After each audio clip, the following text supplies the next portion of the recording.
Welcome back to Gun and Shot TV. I've talked a little bit about the Model 1894 Winchester. These are really nice guns. They're, the world's most famous deer gun, probably one of the top-selling rifles in the world. Maybe not now with the air platform making some serious ground in the AK-47, but definitely one of the classic hunting rifles. What you'll see with these is usually they run for about 300 bucks used, but sometimes you'll see an old beat-up one that is selling for more than that, and you might wonder why. Well, the reason is Winchester changed their production in the 60s. Now, they had made this rifle since 1894, and by the 60s, costs were going up, and they wanted to figure out a way to save some money.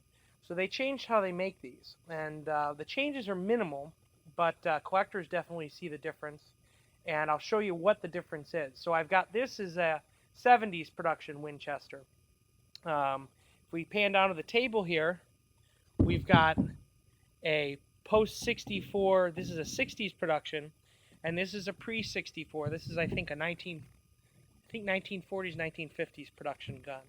So if we come in a little closer, you can kind of see the difference in the receiver designs here. These have a lot less detail to how the receiver is machined, and that's because these are made from a powdered metal. It's called sintered metal, where the metal was a powder that was put in a form and compressed and heated until it formed one solid block. Now that saved all the machining time, but the big difference you'll see is the bluing's a little different. This was the traditional blue that's obviously worn and has a patina. This was the blue they switched to immediately after 64, and as you can see, it's kind of flat and looks kind of shitty.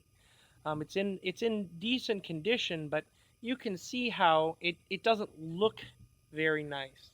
And this is a later model. Now, after all the complaints they had with these guns, they realized that they were losing a lot of business. So they actually went to a little better bluing, some better parts internally, and obviously you can see even the wood stock's a little bit nicer and showier than this model. So that's some big differences. Now, internally, they changed how the pieces are made. If you look at this hammer, there's really fine checkering on the hammer. You can see there's a cutout here. Now, if you look at this model, this is just a really plain, probably stamped hammer, or not stamped, probably a molded hammer. And you can see there's no cutout on the bolt there. If we open these two actions, I'm just going to take an extra step, you can see in here the lifter for the shell. This is a machine part. This is just a stamped piece of sheet metal. So that's easy to bend, easy to have all kinds of issues with. So that was some big issues with the change in 64, and they also switched to some pins being roll pins rather than traditional pins or screws. So there was some reasons people thought that they were crappier guns, and they are a little bit crappier, definitely not as fine of a gun. They also simplified their engravings for where it says Winchester and stuff like that. Like this doesn't have any of that. So those are some differences. But there was so much backlash after 64 when these came out, and people were so upset about them, that Winchester actually did change their tune a little bit. Now, this is a similar gun, but like I said, it's about 10 years later. This is a 70s one. If you look, they actually went to a much better lifter.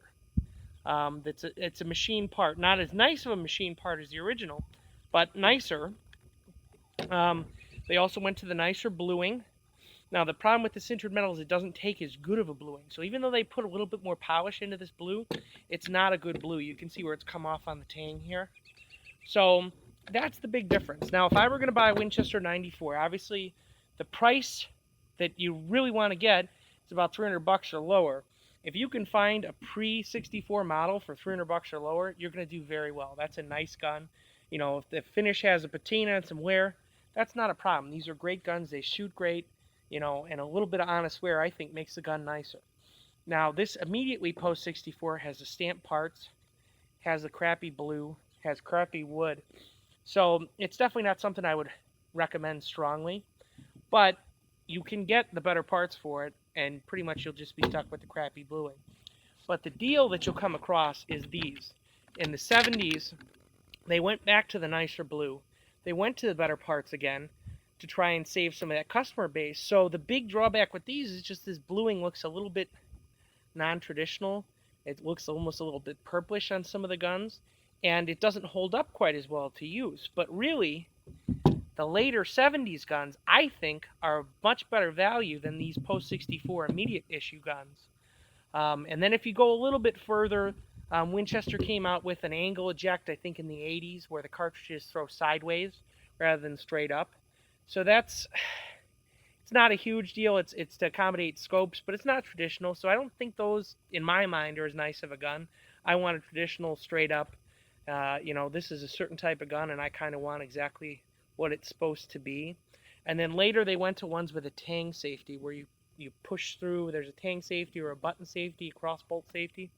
And those are less collectible even still because there are additional change to the design. This traditional design, all you have is your half-cock safety. That's it. But by the 90s, gun companies were starting to get very afraid of lawyers, so they made some drastic changes.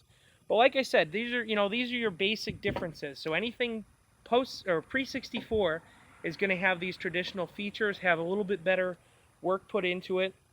Immediately after 64, you'll run into this. And then in the 70s, you'll run into these nicer models all the way up until the 80s when they changed the angle eject and such. So I would say,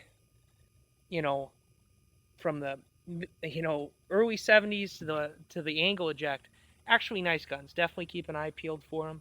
So that's a little bit about the different post-64 Winchesters. I'm going to button this up, and we're going to go shoot some targets downrange and show you what a 94 shoots like. So continuing on with Winchester Model 94 information, it shoots the 30-30 cartridge, which is one of the first, if not the first, smokeless powder cartridges. And this rifle action was pretty much designed around shooting a smokeless powder cartridge from the 1892 action. Even though the 1892 action, it turns out, was stronger than the 94 action, Browning had a contract from Winchester to design the rifle, and he did it, and he got paid. So it's plenty strong for a 30-30 cartridge. But you insert the rounds back in the loading gate here, and I'm going to load up 6, give you an idea of how one shoots. And this is an early smokeless powder cartridge, so the ballistics are kind of shitty.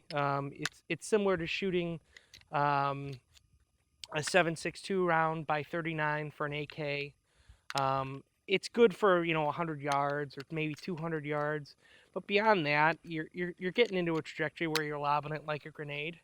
So you don't see them a lot anymore. They were really popular for deer up until 60s, 70s, when you were hunting in a more forested area, and the shots weren't more than 100 yards. These are great guns. They carry well. They're fun to shoot. So what I'm going to do is I'm going to throw some 30-30 rounds at that depleted helium tank and a couple bowling pins. We'll try out my aim. For Gun and Shot TV, this is Chris saying have a rootin' tootin' drunken shootin' day. Thanks for watching.